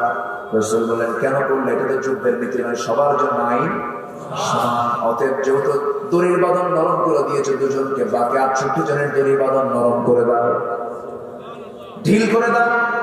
সবার জন্য ছাগলের গোশত দিয়ে দাও, সবার জন্য রুটির গোশত দিয়ে দাও। সুবহানাল্লাহ বলে। নবীজির মধ্যে কোনো স্বজন প্রীতি ছিল না। আমার নবীজি এবার বললেন, কে কে আসস, মুক্তিপণ দিয়ে যাও। সবাই মুক্তিপণ দিতে শুরু করলো। সামনে চাচা পড়ে গেছে। রাসূল বললেন, চাচা মুক্তিপণ দিতে হবে। মুস্কি একখান হাসি মেরে, নবীজির আপন চাচা তো, আমার নবীর দাদা যে, ওই চাচার বাপ সে, একদম আপন মানুষ, রক্তের মানুষ, ঘরের মানুষ। আব্বাস রাদিয়াল্লাহু তাআলা ইসলাম কবুল করেন নাই, সেই সময় বলছেন, চাচা মুক্তিপণ দিতে হবে। মুসকিন হাসি মেরে বলে, ভাতিজা মুহাম্মদ রে, ভাতিজা হয়েছিস কিসের জন্য? মুক্তিপণ নেওয়ার জন্য নাকি? এখন রাসূল বলতেছেন, যুদ্ধ করতে আসলেন কেন? সুবহানাল্লাহ বলবেন না? যুদ্ধ করতে আসছেন কেন ভাতিজার বিরুদ্ধে? যুদ্ধ যেহেতু করতে এসে এসেছেন, মুক্তিপণ দিতেই হবে। এবার মিথ্যাচার শুরু করেছেন। তিনি বলতেছেন, ভাতিজারে শাশুড়ির কাছে কিছুই রেখে আসেন, ঘরে কিচ্ছু নাই। রাসূল মুসকি হাসি মেরে বলছেন, চাচা আমার জানা আছে, আমি জানতে পেরেছি আপনার ঘরে চাচি আম্মার কাছে আপনি 6টা স্বর্ণের টুকরা রেখে এসেছেন। এবার আব্বাস বলছেন, ভাতিজা আমার বাড়ির খবর তোরে কে কেডা দিল? এর সঙ্গে সঙ্গে রাসূল বলতেছেন, এই জন্যই তো আমি আল্লাহর নবী জোরে করেন সুবহানাল্লাহ। সাইয়েদনা আব্বাস রাদিয়াল্লাহু তাআলা সঙ্গে সঙ্গে কালেমা পড়ে মুসলমান হয়ে গেলেন। এবার জামাইয়ের পালা। কিসের পালা বলেন? জামাইয়ের পালা। বুলাস আমার নবীজির প্রথম জামাই। এই আবু নাসের সঙ্গে রাসূল তার মেয়েকে বিয়ে দিয়েছেন। সে আবু নাস সামনে যখন পড়ে গেছে বললেন, তোমাকে মুক্তিপণ দিতে হবে। ঠিক আছে দেব। শ্বশুরকে বলতেছেন, ঠিক আছে দেব। আমি কি দিবা? মক্কায় খবর দিয়ে দিছি, মক্কা থেকে মুক্তিপণ চলে আসতেছে। কিছুক্ষণ পর চলে আসলো মুক্তিপণ। একটা প্যাকেট চলে এলো। সেই প্যাকেট নবীজির হাতে যখন দেওয়া হলো, নবীজি জামাই থেকে মুক্তিপণ নেবেন, সেই প্যাকেটটা হাতের মধ্যে নিয়ে প্যাকেটটা খুলে দেখেন সুন্দর একটা গলার হার। ভালো করে উল্টা পাল্টা করে দেখে দেখেন আমার নবীজির সব চাদরের মানুষ খাদিজার গলার হারটা তার হাতের ভিতরে। খাদিজা রাদিয়াল্লাহু তাআলা তার বড় মেয়েকে বিয়ের সময় উপহার স্বরূপ তার বড় মেয়েকে বিয়ের সময় উপহার দিয়েছিলেন। নবীজি গলার হাতটা দেখেই কান্নায় ভেঙে পড়ছেন। সাহাবীরা বলছেন, আপনি কাঁদলেন কেন? আপনার কান্নার হেতু কি? রাসূল বলছেন, শোনো রে ও আমার সাহাবীরা, আল্লাহর কসম করে বলি আমি গলার হারের জন্য কাঁদি না, আমি কাঁদি আমার খাদিজার জন্য। আমার খাদিজা এই গলার হারটা পরতো। আমার খাদিজা গলার হারটা আমার বড় মেয়েকে বিয়ের সময় উপহার দিয়েছিল। খাদিজার কথা মনে হয়েছে, এই জন্য আমি কাঁদতেছি। আমার ভাইরা, রাসূলের সবচেয়ে দুর্বল পয়েন্ট ছিল খাদিজা। রাসূল খাদিজাকে এত বেশি ভালোবেসেছেন, এমন ভালোবাসা পৃথিবীর কেউ পায় না নবীর জীবন থেকে, কেউ পায় নাই। কারণ নবীজি তার 25 বছর বয়সে যৌবনটা পেয়েছেন। 25 বছরে তিনি বন্ধু পেয়েছেন কাকে বলেন? খাদিজাকে। 15 বছর ধরে তার সঙ্গে জীবন কাটিয়েছেন। খাদিজা রাসূলকে এত পরিমাণ ভালোবাসতেন, এত মহব্বত করতেন যে যখন বিয়ে হয়ে গেল, খাদিজার সঙ্গে যখন রাসূলের বিয়ে হয়ে গেল, আরবের লোকরা তো ছিল জাহেল, ওদের মধ্যে অহংকার কাজ করতো। নবীর সঙ্গে যখন বিয়ে হয়ে গেল, সেই সময় তার বিয়ের পরপরই খাদিজার বিরুদ্ধে কিছু অপবাদ রচনা হলো, কিছু কথা বলা হলো। খাদিজার কাজ নাই, কাজ নাই, গরিব একজন মানুষ, টাকা নাই, পয়সা নেই, এমন লোককে সে স্বামী হিসেবে গ্রহণ করলো। মক্কার সবচেয়ে ধনী মানুষ কে বলেন? আসতে করেন কেন? কে বলেন? কে সবচেয়ে ধনী হলেন? খাদিজা। সবচেয়ে সুন্দরী খাদিজা, সবচেয়ে চরিত্রবতী খাদিজা, সবচেয়ে উত্তম ব্যবহার খাদিজা। খাদিজার সঙ্গে যখন বিয়ে হয়ে গেল, কাফের মুশরিকরা, মক্কার নেতারা যখন সবাই মিলে বলল এটা ঠিক হলো না, খাদিজা খলিদের কন্যা হয়ে এমন একজন গরিব মানুষকে সে স্বামী হিসেবে গ্রহণ করলো। খাদিজার কানে যখন চলে গেছে, খাদিজা মনে মনে চিন্তা করলেন এটার তো জবাব দিতে হবে। সব নেতাগুলোকে ডাকলেন। টাকা আছে যার সমাজে তাদের দাম কম না বেশি, তাদের আলাদা প্রভাব কিন্তু কাজ করে। খাদিজা বড় ব্যবসায়ী ছিলেন। সমস্ত ধনীদেরকে ডাকলেন, নেতৃবৃন্দকে ডাক দিয়ে বললেন, তোমরা আমার স্বামীর বিরুদ্ধে যে নোটিশ দিয়েছ, তোমরা যে মন্তব্যগুলো করছো, মুহাম্মদ তোমাকে প্রস্তাব দেয় নাই, মহিলার পক্ষ থেকে প্রস্তাব গেছে মুহাম্মাদের কাছে, আমার স্বামীর কাছে। প্রস্তাব যাবে কার কাছ থেকে? মেয়ে পক্ষ থেকে, মেয়ের বাবার পক্ষ থেকে প্রস্তাব যাবে। আমি প্রস্তাব দিয়েছি, তোমাদেরকে আমি প্রশ্ন করবো আমার স্বামীর ব্যাপারে। নাম্বার 1 প্রশ্ন হলো, আমার স্বামী মুহাম্মদ বিন আব্দুল্লাহ, তার বংশ কেমন? সবাই বলতেছে আরবের শ্রেষ্ঠ বংশ, কুরাইশ বংশ। বংশের দিক থেকে মুহাম্মদ ফার্স্ট ক্লাস। নাম্বার 2, আমার স্বামীর চেহারা কেমন? সঙ্গে সঙ্গে সবাই বলে জীবনে বহু চেহারার মানুষ দেখেছে, এত সুন্দর চেহারার মানুষ নাই, ফার্স্ট ক্লাস চেহারা। নাম্বার 3, আমার স্বামীর চরিত্র কেমন? সবাই বলতেছে আমরা তো সার্টিফিকেট দিয়েছি আল আমিন আস-সাদিক, এত সুন্দর সত্যবাদী চরিত্রবান যুবক, মক্কার নগরী তার নাম। এবার তিনি বলছেন আমার স্বামীর অবস্থা কেমন, আর্থিক অবস্থা কেমন? গলা ছেড়ে দিয়েছে, এই জন্যই তো মানা করছি, টাকা নাই, পয়সা নাই। এবার খাদিজা বলছেন, শোনো, আমার স্বামীর চেহারা সুন্দর, আমার স্বামীর চরিত্র সুন্দর, আমার স্বামীর বংশ শ্রেষ্ঠ সুন্দর, আমার স্বামীর অর্থ নাই, টাকা নাই। টাকা থাকবে, অর্থ থাকবে কেমনে? জন্মের আগে বাপ নাই, জন্মের 5 বছর পরে মা নাই, জন্মের 8 বছরে দাদা নাই। সম্পদটা রক্ষা হবে কেমনে? রক্ষা করার তো কেউ ছিল না। অতএব আমি আমার স্বামীকে যখন চিনতে পেরেছি আমানতদার আমার স্বামী, তোমরা সাক্ষী রাখো, মক্কার সমস্ত লোকেরা সাক্ষী থাকো, আমি খাদিজা আমার জীবনের অর্জিত স্থাবর অস্থাবর সমস্ত সম্পত্তি এই মুহূর্তে আমি আমার স্বামী মুহাম্মদের হাতে তুলে দিলাম। আমার স্বামী এখন মক্কার হয়ে গেছে সবচেয়ে ধনী মানুষ। জোরে বলুন সুবহানাল্লাহ। সেই খাদিজার কথা কি রাসূল বলতে পারেন না? আমার নবীজিকে সবচেয়ে বেশি সান্ত্বনা দিয়েছেন খাদিজা। নবীজি নবুয়ত পরপরই ঘরের মধ্যে ঢুকে বলতেছেন, ও খাদিজা, মনে হয় বাঁচবো না। লাকাদ খাশিতু আলা নাফসি, লাকাদ খাশিতু আলা নাফসি, মনে হয় মরে যাব, আমার জীবন নিয়ে আমি শঙ্কিত।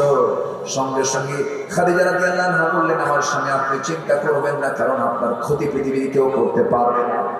সুবহানাল্লাহ। কেন পারবে না? কি হয়েছে?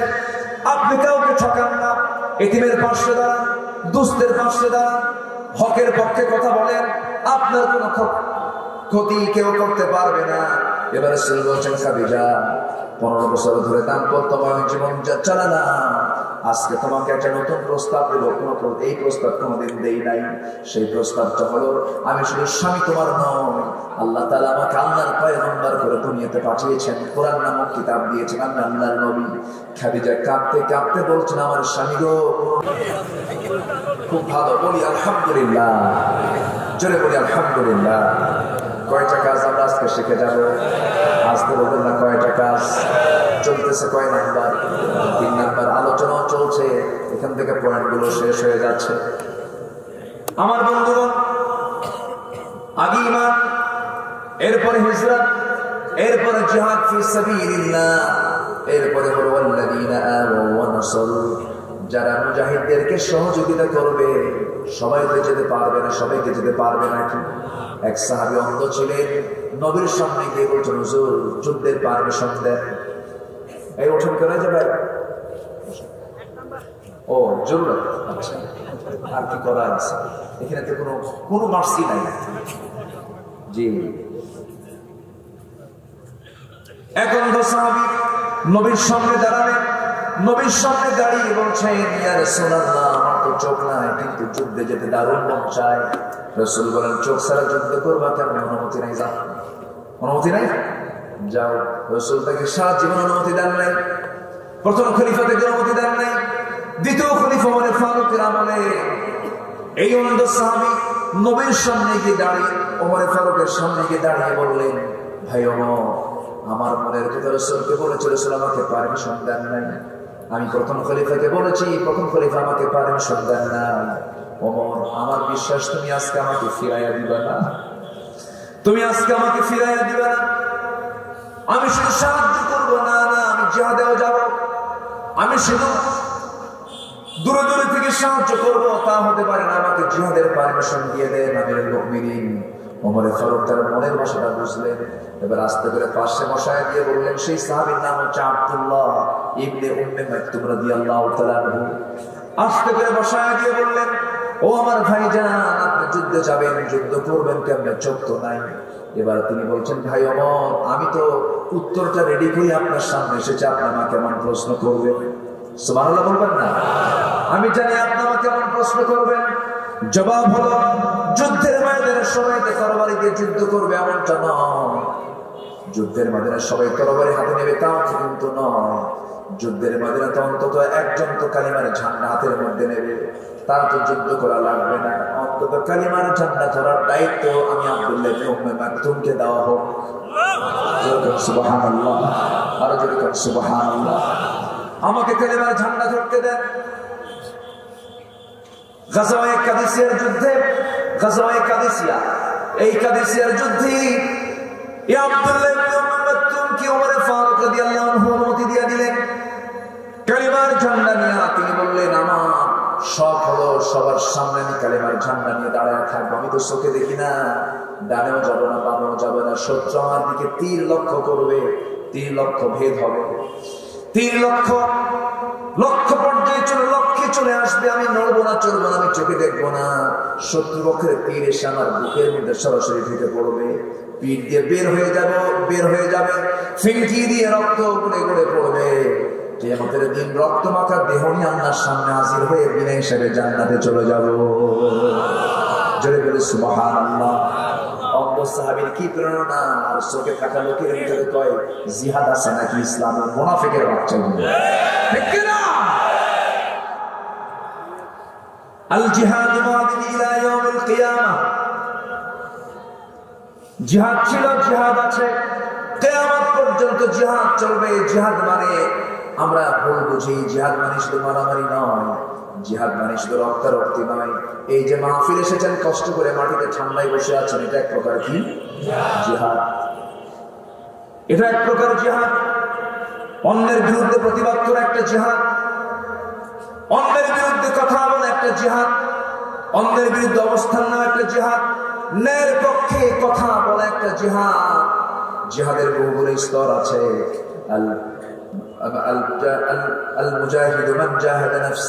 প্রকৃত মুজাহিদ তো সেই যে তার নফসের বিরুদ্ধে জিহাদ করতে পেরেছে, এটা একটা মুজাহিদ। জোরে বলে সুবহানাল্লাহ। মন কি ভালো চায় না খারাপ চায়? এই মন কি ভালো? মন তো খারাপ চাই হিংসা করি, মন খারাপ চাই ঠকুক, মন খারাপ চাই আমি এই কাজটা করি, মন চায় আমি ওকে থাপ্পড় মারি, মন চাই ওকে আমি মামলা দিয়ে দিই। এরকম মনের অভ্যাস আছে না নাই? আসতে বলবেন না, আছে না নাই? অন্যের উন্নতি দেখলে ভালো লাগে না, আছে না? আছে না নাই? অন্যের উন্নতি দেখলে আমার খারাপ লাগে। এইরকম করে মনের বহু রোগ আছে, এই রোগের ট্রিটমেন্ট গুলো করতে হবে। এটা হলো জিহাদ। এটা কি বলেন? জিহাদ। মন তো খারাপ কিছু চাবে, সুন্দরী নারীকে দেখতে মন চায়, অন্যায় কাজ করতে মন চায়, খারাপ কাজ করতে মন চায়, কিন্তু মন চাইলেই করা যাবে না, মন যা চাবে তার উল্টা করতে হবে। আল্লাহ তাআলা সুন্দর করে এক জায়গায় বলছেন, قَدْ أَفْلَحَ مَنْ تَزَكَّى وَذَكَرَ اسْمَ رَبِّهِ فَصَلَّى بَلْ تُؤْثِرُونَ الْحَيَاةَ الدُّنْيَا وَالْآخِرَةُ خَيْرٌ وَأَبْقَى। জোরে বলুন আল্লাহু আকবার। আমাদের নফসের রোগ আছে না নাই? আসতে বলবেন না, আছে না নাই? আচ্ছা, দেহের রোগ হলে দেহের ওষুধ আছে না নাই? পেটের ক্ষুধা হলে পেটের খাবার আছে না নাই? নফসের খাবারের দরকার আছে না নাই? নফসের খাবার তৈরি করার জন্য, নফসের ট্রিটমেন্ট করার জন্য আমাকে আল্লাহর ফরজ হুকুমগুলো মেনে চলতে হবে। তবে হ্যাঁ, নফসের ট্রিটমেন্টের জন্য সবচেয়ে বড় ঔষধ হলো কি বলেন? আসতে বলবেন না, কি বলেন? কোরআন আমরা ঠিক মতো পড়বো, যদি বলে ইনশাআল্লাহ। কোরআন শুনবো, বেশি গান শুনবো। গান শুনবেন তার এতক্ষণ শেষে এসে গান শুনবেন? গানের কাছে যাওয়া যাবে? আজকের মাহফিল অনেক মা বোন দেখেছি আমি, অনেক মা বোন আজকের মাহফিল এসেছেন। মা পুরুষের চাইতে মায়ের হিসাব আল্লাহর কাছে বেশি না কম? কম, অনেক কম তাদের হিসাব। কিন্তু জাহান্নামে যাবে পুরুষ বেশি না মহিলা বেশি? মহিলা বেশি জাহান্নামে চলে যাবে। আমার মা আজকে দুনিয়াতে ইহুদি খ্রিস্টানদের সবচেয়ে বড় অস্ত্র, যত অস্ত্র তারা হাতে নিয়েছে, সবচেয়ে বড় অস্ত্র হলো নারীদেরকে হাতে তারা নিয়েছে, নারীদের বডিকে তারা উলঙ্গ করে দিয়েছে। এই ফাঁদে মা আপনি পা দিবেন না। আপনি যখন উলঙ্গ হয়ে যাবেন তখন আপনি ভাববেন আপনার এজেন্ডা ইহুদি খ্রিস্টানরা পালন করছে। আসতে বলবেন না, জোরে বলেন ঠিক কিনা? এই জন্য আমার মা আপনাকে বোরকা পড়তে হবে, শালীন পূর্ণ পোশাক করতে হবে, হিজাব করতে হবে। হিজাবের 3টা স্তর। হিজাবের কয়টা স্তর বলেন? 3টা স্তর। স্বামীর সামনে কোন হিজাব আসতে পারে? স্বামীর সামনে কোন হিজাব আছে নাকি? কোন কাপড় আছে নাকি? সে তার সামনে খোলা, সে তার সামনে খোলা। হুন্না লিবাসুল লাকুম ওয়া আনতুম লিবাসুল লাহুন্না। দ্বিতীয় স্তর হলো মাহরাম। 14 জন পুরুষ যাদের সঙ্গে তার বিয়েটা জায়েজ না, সেই 14 জন পুরুষের মধ্যে যেমন ধরুন বাবা, এরপরে ভাই, এরপরে চাচা, এরপরে মামা, ভাতিজা, ভাগিনা, জামাই, নাতি, এই সমস্ত লোকগুলো তার জন্য বিয়ে হারাম। তাদের সঙ্গে দেখা করা জায়েজ, কিন্তু সেই দেখা করতে গিয়ে আমুক দেখাবে সমস্যা নাই, কিন্তু বুকুর উপরে কাপড়ের দরকার আছে না নাই? নিতম বুকুর থাকার দরকার আছে না নাই? এটা হচ্ছে সেকেন্ড স্তরের হিজাব। তৃতীয় স্তরের হিজাব হলো গায়রে মাহরাম। যে গায়রে মাহরামের সঙ্গে বিয়ে জায়েজ, যে পুরুষের সঙ্গে দেখা করা হারাম, সেই পুরুষের সঙ্গে বিয়ে হওয়া জায়েজ। যার সঙ্গে বিয়ে জায়েজ হবে তার সঙ্গে দেখা করা হারাম। বোরকা সহ যদি প্রয়োজনে দেখা করতে হয় দেহের পর্দা করতে হবে, কথার পর্দা করতে হবে। হুকুমগুলো কে দিয়েছেন? আসতে বলবেন না, কে দিয়েছেন? আল্লাহ দিয়েছেন। আমার মা, অনেকে আমাকে প্রশ্ন করেন, হুজুর আমার স্বামী তো পরকিয়া করে, পরকিয়া থেকে বাঁচার উপায় কি? পরকিয়া থেকে বাঁচার জন্য আমার মাদের কিছু সহযোগিতা করার দরকার আছে না নাই? মাদেরকে পরকিয়া থেকে বাঁচার জন্য স্বামীর ব্যাপারে কিছু কাজ করতে হবে। 5টা কাজ আপনি করবেন। মা, স্বামী পরকিয়া করবে না, কিন্তু অনেক দুঃখজনক হলেও সত্য, অনেক মহিলাও আছে স্বামী ছাড়া অন্য পুরুষের সাথেও তারা অকাম কুকাম করে। আছে না নাই? আসতে বলবেন না, আছে না নাই? এটাও আপনি বন্ধ করবেন। কেন? 2 জনকে আমি কিছু শিখাই দিই, বলবো? এগুলো কি বলার দরকার আছে না? আসতে বলবেন না, আছে না নাই? সময় তো না, আমি আর পারতেছি না, আমার কাম সারা। হ্যাঁ বলবো? কেউ তো যায় না বাড়ি। আপনার বাড়ি যাবেন না? বাড়িও যাবেন না? বলি আল্লাহু আকবার। ফজর পড়বেন কার? একটু হাত তুলে দেখেন। ফজর নামাজ জোরে বলি ইয়া আল্লাহ, আমাদেরকে ফজর, যোহর, আসর, মাগরিব, ইশা 5 ওয়াক্ত সালাত আদায় করা তৌফিক তুমি আল্লাহ দিয়ে দাও। জোরে বলি আমিন। স্বামীকে পরকিয়া থেকে বাঁচানোর জন্য 5টা কাজ। নাম্বার 1 হলো, আমার মা, আপনার দেহের যে ফিটনেস, আপনার দেহের যে সক্ষমতা, সৌন্দর্য, আপনি এটাকে ধরে রাখবেন। কয়জনের জন্য? কয়জনের জন্য? তিনি কে? ওয়াজ উল্টো হয়ে যাচ্ছে। আল্লাহ তো ঠিকই আছে, স্বামীর জন্য। কার জন্য? স্বামী। দেখবেন কিছু কিছু মহিলা স্বামীর সামনে সাজে না, স্বামীর সামনে ছেঁড়া শাড়ি, ঘামের দুর্গন্ধ, কিন্তু মার্কেটে গেলে নতুন শাড়ি আর এমন সেন্ট লাগে যেন পুরুষের নাকে গিয়ে ধাক্কা খায়। আসে না? নাই? স্বামীর সামনে সাজে, পান খাই আর তরমুজের বিচি বানা রাখে না। স্বামী কয় তোর সিহারা হয়ে যাবে। তাই তো বাস্তবিকতা উচিত না। মা, আপনাকে সর্বক্ষণ দেহের ফিটনেস আপনি ঠিক রাখবেন। আপনার স্বামীকে আপনি পাহারা দেবেন। স্বামীর পাহারা কে দেবে? স্ত্রী স্বামীর পাহারা দেবে। রাসূল স্ত্রীকে সাথে নিয়ে যেতেন সব জায়গায়। যুদ্ধে যেতেন, যুদ্ধে, উহুদের যুদ্ধে গেছেন কিছু সাথে নিয়ে। বউ সাথে থাকলে উপকার আছে। অন্তত বউ থাকাকালী আপনার নজর অন্য কোন নারীর দিকে যাবে না। দেখতে যদি যা হঠাৎ করে বউ থাকা অবস্থায় হঠাৎ করে কোনো নজর অন্য কোনো নারীর দিকে কয়েক সেকেন্ডের জন্য গেছে, ওই সময় যদি চট করে আপনার বউ যদি দেখতে পারে যে আপনার নজরটা অন্য মহিলার দিকে পড়ছে, ওই সময় কিছু করবেন না, চুপচাপ বাইরে তো কিছু বলবেন না। চলে আসছেন বাড়িতে, সন্ধ্যার সময় হয়তো ডাক দিয়ে বলতেছেন, নার্গিস 1 গ্লাস পানি দাও। তোমার নার্গিস সায়াদ হোক আরেক দিকে। ঠিক আছে? এই জন্য বউর সাথে থাকার দরকার আছে না নাই? বউর সাথে নিয়ে ঘুরবে। অন্যের বউ না কিন্তু নিজের বউ, এটা যেন মনে থাকে। হুজুর তো বউ বলেই দিছে, এখন নিজের বউ তো নাই, অন্যের বউ নিয়ে ঘুরবে। এরকম রেকর্ড আছে না নাই? আছে না নাই? এগুলো করা যাবে। সৌন্দর্য ঠিক রাখা নাম্বার 2। নাম্বার 3 হলো বুদ্ধির প্রখরতা থাকা, ইন্টেলেকচুয়াল হওয়া। আপনাকে দায়িত্বশীলতার ভূমিকা পালন করতে হবে। আপনার স্বামীকে আপনাকে দেখতে হবে, মনিটরিং করতে হবে, খেয়াল করতে হবে।